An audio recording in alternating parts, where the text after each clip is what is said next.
दोस्तों, ऐसा माना जाता है कि आदमी वहम से ज़्यादा जल्दी मरता है। यानी किसी भी चीज़ का हमारे यदि वहम हो जाता है तो हम मर भी सकते हैं, कुछ भी हो सकता है। इसका एक मैं आपको बहुत बढ़िया उदाहरण बताऊंगा। एक बार की बात, एक आदमी को मृत्युदंड की सज़ा हुई। जज ने उसको मौत की सज़ा सुनाई और सज़ा सुनाने के बाद उसको पूछा कि आपकी अंतिम इच्छा क्या है, क्योंकि जिसको मृत्युदंड होता है उसकी एक ख्वाहिश पूरी की जाती है। तो उस व्यक्ति ने जज से कहा, श्रीमान जी, मुझे मृत्युदंड मिला है, मुझे कोई दिक्कत नहीं है, मरने के लिए तैयार हूं, लेकिन मुझे एक ऐसी मौत मिले कि जब मैं मरूं तो मुझे पता ही नहीं चले कि मेरे प्राण कब निकल गए। तो जज ने कहा, ठीक है भाई, आपकी इच्छा पूरी की जाएगी। अब ये समाचार अखबारों में निकलवा दिया कि एक आदमी को मृत्युदंड की सजा मिली है, और कोई भी व्यक्ति ऐसा हो जो उसको बिना किसी पीड़ा के मौत की नींद सुला सके, ऐसे व्यक्ति की जरूरत है। तो दोस्तों, एक मनोचिकित्सक, साइकेट्रिस्ट उस जज के पास आया और उसने कहा कि जज साहब, मैं इसको एक ऐसी मौत की नींद सुला सकता हूं जिसमें इसको बिल्कुल भी पीड़ा नहीं होगी। तो कहा, कैसे? तो उसने कहा, साइकेट्रिस्ट ने कहा कि उस व्यक्ति से मुझे मिलवाओ जिसको मृत्युदंड की सजा मिली है। अब उस व्यक्ति को उसके सामने हाजिर किया गया।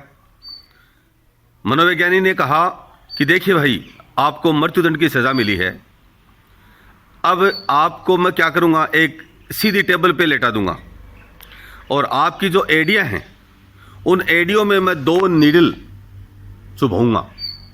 जैसे ही मैं नीडल चुभाऊंगा, आपकी एडियों से खून है वो टपक टपक टपक टपक निकलना शुरू हो जाएगा।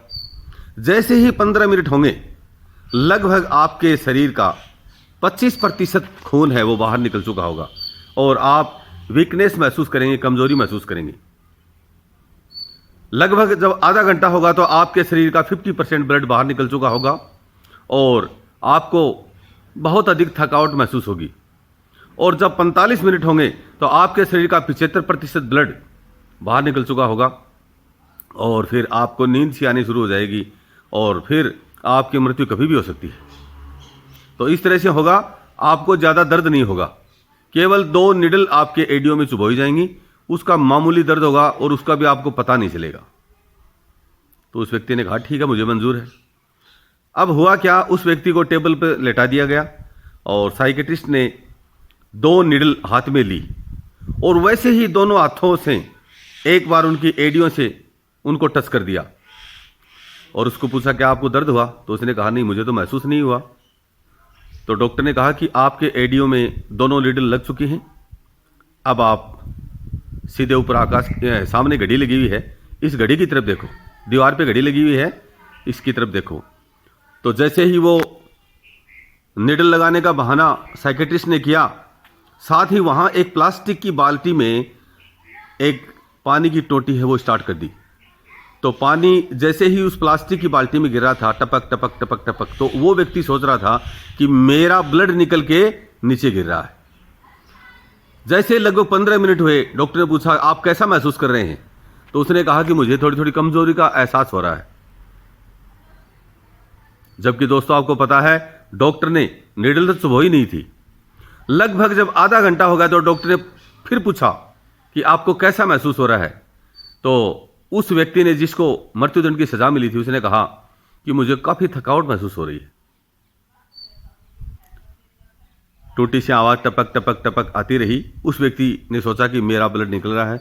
लगभग 45 मिनट हो गए तो डॉक्टर ने फिर पूछा कि अब आपको कैसा महसूस हो रहा है? तो उसने कहा, डॉक्टर साहब, मुझे ऐसा महसूस हो रहा है कि अब मेरे प्राण निकलने वाले हैं, मुझे अंधेरा सा दिखाई दे रहा है, मुझे कुछ दिखाई नहीं दे रहा है और मुझे लगता है कि मेरी मृत्यु अब नजदीक है। दोस्तों, आपको जानकर बड़ा ताजुब होगा, जैसे ही 50-55 मिनट हुए, उस व्यक्ति ने दम तोड़ दिया और उसको बिना किसी पीड़ा के मृत्युदंड की सजा आसानी से एक साइकेट्रिस्ट ने दे दी। तो मेरे कहने का मतलब यह है कि आदमी वहम से ज़्यादा जल्दी मरता है। अब आपने देखा कि वास्तव में उसके एडियो में नीडल चुभोई नहीं गई थी, लेकिन फिर भी उसे वहम था कि उसकी एडियो में निडल लगी हुई है और उनसे खून टपक रहा है, उसके बॉडी का जो ब्लड है वो बाहर निकल रहा है। तो इसी वहम के कारण ही वो व्यक्ति मर गया। जब किसी व्यक्ति को कैंसर होता है तो कैंसर इतना जल्दी नहीं मारती है एक आदमी को, लेकिन उसको वहम हो जाता है कि अब तो मुझे मरना ही पड़ेगा। तो इस तरह के सोच उस व्यक्ति को पहले ही मारना शुरू कर देती है। तो दोस्तों, जब भी कोई तकलीफ हो, आपको ज़्यादा सोचने की आवश्यकता नहीं है। हमें साहस रखना चाहिए, हिम्मत रखनी चाहिए। यदि हम हिम्मत रखें तो कैंसर जैसी बीमारी को भी हम मात दे सकते हैं। मेरा यही कहना है, पॉजिटिव थिंकिंग रखिए और अपने विचारों को मजबूत रखिए। कुछ नहीं होगा, कैंसर भी कुछ नहीं बिगाड़ पाएगी। धन्यवाद दोस्तों।